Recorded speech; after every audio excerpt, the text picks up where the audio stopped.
ఓం మహాగణాధిపతయే నమః. ఓం గురుభ్యో నమః. ఓం శ్రీమాత్రే నమః.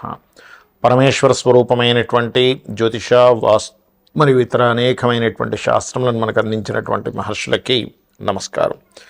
హయగ్రీవ హయగ్రీవ హయగ్రీవేతి యో వదేత్తస్య నిస్సరతే వాణి జహ్నుకన్యా ప్రవాహవత్. అరుణాం కరుణాతరంగితాక్షీం ధృతపాశాంకుశపుష్పబాణచాపాం అనిమాదిభిరావృతాం మయూకైః అహమిత్యేవ విభావయే భవానీం. శ్రీమాత్రే నమః. ప్రేక్షకులకి ఆ లలితాంబిక అమ్మవారి యొక్క అనుగ్రహం పరిపూర్ణంగా కలగాలని మనస్ఫూర్తి కోరుకుంటూ మనం ఈరోజు చెప్పుకోబోయే టాపిక్ ఏమిటి అంటే, ముఖ్యంగా రాహుగ్రహం. రాహు సర్పగ్రహంగా చెప్తూ ఉంటారు, రాహుకేతువులు ఇద్దరిని కూడా. అందులో ముఖ్యంగా ఈరోజు మనం చెప్పుకునే దాంట్లో రాహువు ప్రతి లగ్నానికి, అదేవిధంగా లగ్నం తెలియని వారి రాశి వారికి ఎక్కడెక్కడ ఉంటాయి, ఎటువంటి ఫలితాలు ఉంటాయి, అందులోని మంచి ఫలితాలు ఎలాంటివి ఉంటాయి, ఇబ్బందికరమైన ఫలితాలు వచ్చినప్పుడు ఎటువంటి పరిహార మార్గం చేసుకోవాలి అనేటువంటి విషయాన్ని ఇప్పుడు మనం తెలుసుకుందాం. అయితే ఈ విషయాలు చెప్తుంది నేనైనప్పటికీ కూడా చెప్పేసిన సాక్షాత్ లలిత అమ్మవారిగా భావిస్తూ ఒక్కొక్క లగ్నము గురించి మనం తెలుసుకుందాం. ఇక్కడ రాహువు కేతువు ఛాయాగ్రహాలుగా చెప్పబడింది శాస్త్రంలో. అయితే ఈ ఛాయాగ్రహాలు ముఖ్యంగా జన్మజాతకంలో ఎక్కడైనా స్థితి పొందాయి అంటే మనం ఫస్ట్ ఆఫ్ ఆల్ మనం అర్థం చేసుకోవాలి అంటే, మీ లగ్నం నుంచి శుభత్వంగా ఉండేటువంటి ప్లేస్లో మిత్రక్షేత్రంలో ఉందా, శత్రుక్షేత్రంలో ఉందా అనేది ఫస్ట్ చూసుకోండి. అంతేగాని రాహు ఎక్కడుంటే అక్కడ ఖచ్చితంగా పాప ఫలితాలు ఇవ్వాలని రూల్ లేదు, కేతు ఎక్కడ ఉంటే అక్కడ పాప ఫలితాలు ఇవ్వాలని రూల్ లేదు. ఇందులో మరొక విషయం ఏంటంటే, చాలామందికి కాలసర్పదోషం అన్నది ఎక్కువగా చూసుకుంటూ ఉంటారు. ఒకటే గుర్తుపెట్టుకోండి, కాలసర్పదోషం అనేటువంటిది కాలానికి సంబంధించింది.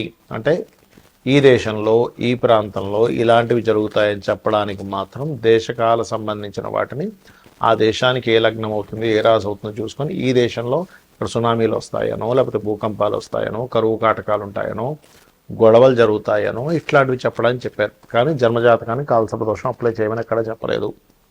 సర్పదోషాన్ని మాత్రం అప్లై చేయమని చెప్పారు. అది పర్టికులర్గా మీకు మేష, వృశ్చిక, అదేవిధంగా కర్కాటక, సింహ ఈ రాసుల్లో ఉన్నప్పుడు ఎక్కువగా సర్పదోషం ఎక్కువగా పనిచేస్తూ ఉంటుంది. అది ముఖ్యంగా గుర్తుపెట్టుకోండి.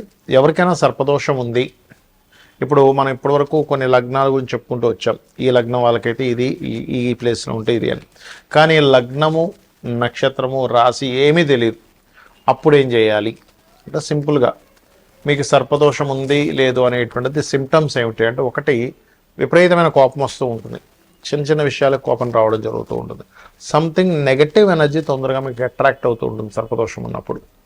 అదేవిధంగా స్త్రీలకైతే మిస్క్యారేజ్ అవ్వడము, విదేశాలకి వెళ్ళాలి అనేటువంటి ఒక సంకల్పం తీసుకొని అక్కడికి వెళ్ళిన తర్వాత అక్కడ ఇబ్బంది పడ్డము, లేనట్లయితే ఇక్కడి నుంచి వెళ్ళేటువంటి ప్రయత్నం చాలా మట్టుకు మీరు ఎన్నిసార్లు ప్రయత్నం చేస్తున్నా ఫెయిల్ అవుతూ ఉండడము.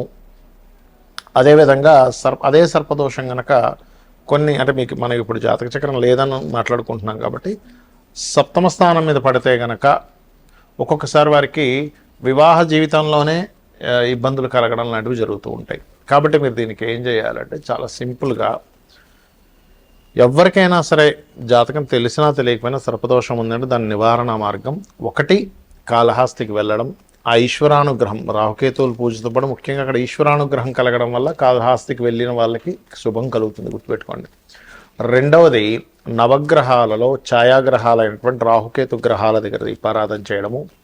మీకు దగ్గరలో రావి చెట్టు ఉన్నట్లయితే రావి చెట్టు కిందని మనకి సర్ప ప్రతిష్ఠ చేసి ఉంటాయి కొన్ని, అక్కడికి వెళ్ళి చక్కగా ఒక చెంబు నీళ్ళలో పసుపు, కుంకుమ, గంధం వేసి కలిపి వాటి చుట్టూ ప్రదక్షిణాలు 3 కావచ్చు, లేనట్లయితే 11 కావచ్చు, 21 కావచ్చు, 41 కావచ్చు ప్రదక్షిణాలు చేసి వాటి మీద ఆ సర్పముల మీద వేయడము. అదేవిధంగా సర్ప సూక్త పారాయణము వినడం కానీ చేయడం కానీ చేయాలి.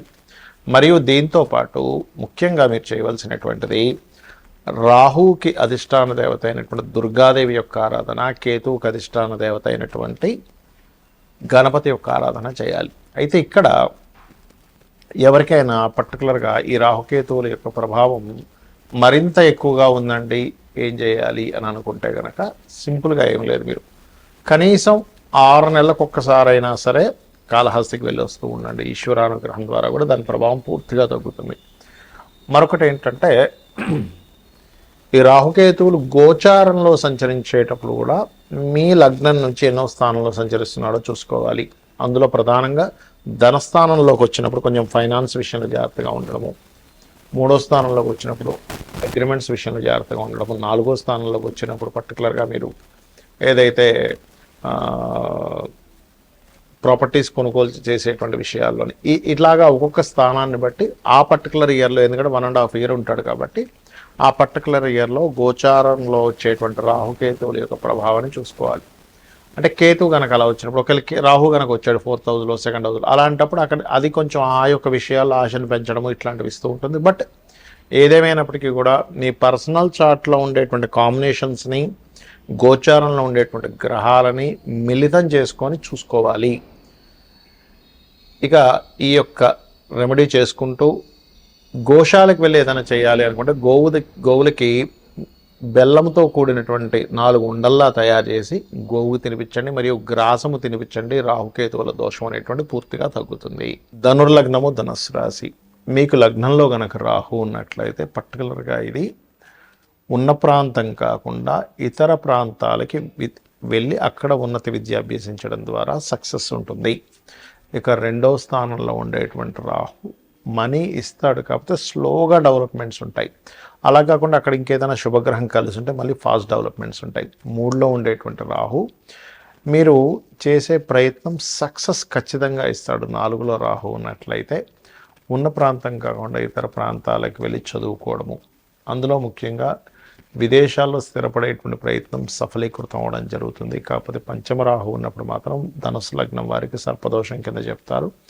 నాగ ప్రతిష్ఠ చేసుకోవడం మంచిది. మరియు దీంతో పాటు పంచమరాహు ఉన్నప్పుడు కాస్త సంతానంతో తెలియని మిస్అండర్స్టాండింగ్స్, కొంచెం స్త్రీలకైతే కొంచెం శిరోవేదన రావడము, లేనట్లయితే పొత్తికడుపులో కొంచెం గ్యాస్ట్రిక్ ప్రాబ్లమ్స్ ఎక్కువగా ఉండడము, సంతానం విషయంలో కొంత ఘర్షణ అనేటువంటి జరుగుతూ ఉంటుంది. 6వ స్థానంలో ఉండేటువంటి రాహు ఖచ్చితంగా ఫైనాన్షియల్ గ్రోత్ని, పరాక్రమాన్ని ఇస్తాడు. 7వ రాహు మాత్రం ఈ జాతకులకి ఇంకా వివాహ సంబంధించిన విషయంలో ఊహించినటువంటి రీతిగా వివాహం కుదరడము. 8వ రాహు ముఖ్యంగా జలగండాలను ఇస్తుంది ధనుసు లగ్నం వారికి. భాగ్యంలో రాహు ముఖ్యంగా పితృదోషాన్ని ఇస్తుంది, కాబట్టి పితృకర్మలు ఎక్కువగా చేసుకోవాలి. 10వ స్థానంలో మీకు గనక రాహు ఉన్నట్లయితే మార్కెటింగ్ రంగాల్లో, ఆన్లైన్ రంగాల్లో, విదేశాలకు వెళ్ళే ఉద్యోగము, ఇటువంటి విషయాల్లో బాగా రాణిస్తారు. 11వ స్థానంలో రాహు ఉన్నప్పుడు కూడా బ్యూటీ రిలేటెడ్, సినిమా రిలేటెడ్ సంబంధించిన, ఫైనాన్స్ రిలేటెడ్ రంగాల్లోని, లీగల్ రిలేటెడ్ సంబంధించిన రంగాల్లో బాగా రాణించడం జరుగుతూ ఉంటుంది. 12వ స్థానంలో రాహు ఉన్నప్పుడు మాత్రం ఖచ్చితంగా తండ్రి గారి ఆస్తి మీరు యాజ్ ఇట్ ఈజ్గా తీసుకోకుండా అమ్మేసి ఇంకోటి కొనుక్కోవడం మంచిది. లేనట్లయితే రాహుదశ వచ్చినా, కుజదశ వచ్చినా ఈ యొక్క 12 రాహు ఉన్నప్పుడు ఇబ్బంది పడతారు. ఇక మీరు చేయవలసిన దేవతారాధన నిత్యము మీరు నరసింహస్వామి యొక్క ఆరాధన చేసుకోండి. మరియు మీరు రాహుగ్రహం, కేతుగ్రహం కనుక బాగున్నట్లయితే రాహుకేతు గ్రహాల దగ్గర దీపారాధన చేస్తూ గణపతికి మరియు దుర్గాదేవికి ఆరాధన ఎక్కువగా చేయండి. అదేవిధంగా ఇందాక నేను చెప్పినట్టుగా సర్పదోష సంబంధించినవి కొంతమంది చేయించుకోలేని స్థితిలో ఉన్నట్లయితే, ఎందుకంటే అది కొంచెం కాస్ట్లీ ఉంటుంది కాబట్టి ఖచ్చితంగా మీరు సర్పదోషం ఉంది చేసుకోలేము అని అనుకునేటువంటి వారు కనీసం కాళహస్తికైనా వెళ్ళి వస్తూ ఉండండి. అన్ని విధాలా మీకు బాగుండడం జరుగుతుంది.